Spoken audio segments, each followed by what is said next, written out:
Mister Uddika අපි පරක් වුණාද මන්ද ටිකක්. මං හිතුවා මීට කලින් එයි කියලා. එන්න හිතේ මූ ලත වෙනවා. මොකක්? මොනවද ඒ කියන්නේ? නෑ මේ අපේ කොල්ල පරක් වුණා චුට්ටක්.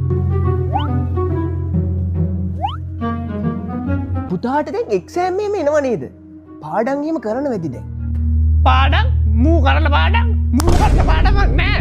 මූ කරන්නේ දවසම කාමරේ ඇස්සර ඉංගගෙන රැප් අහලා ඉන්න හරකෙක් ඔය. නිකන් දවස් වලට යාළුවොත් එක්ක ක්‍රිකට් ගහලා රෝන් දෙක ගා ඉන්නවා.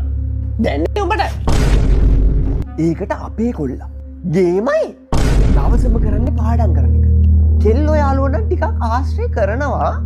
කොල්ලෝ යාළුවෝ නම් ආශ්‍රයක් නෑ වැඩිය. ඉන්නේ අර කසුන් කොල්ලා තමා. ඔය දැනුත් කසුන් කොල්ලා ගෙදර ගිහලා එන ගමන් කියලා මට කෝල් එකක් දුන්නා. අංකල් ටොයිලට් එක කොහෙද තියෙන්නේ? ඉතින් ගිහලා ඔබට හැරෙන්න.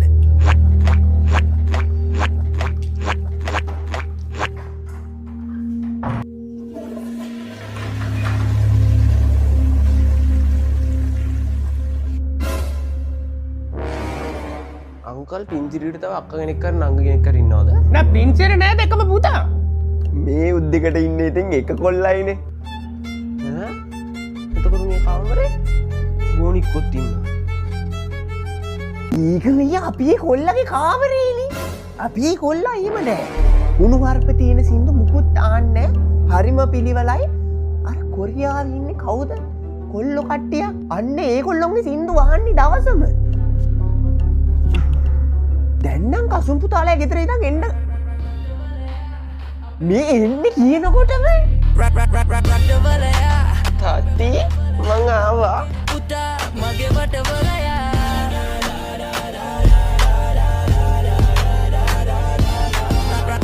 දැන් පුතා ඕ ඉවරලා රට යවනවා කියලා කිව්ව නේද?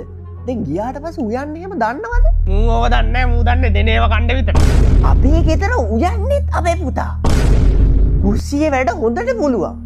ඔය දැන් යන්නත් ඇත්තේ අපිට තේ එකක් හදන් ඉන්න. අපේ වටවලයා අපේ ගෙරේ පුතේ ගෙනල්ලා තියෙන ළමයි. අනේ කන්නයි ලැජ්ජනෝ.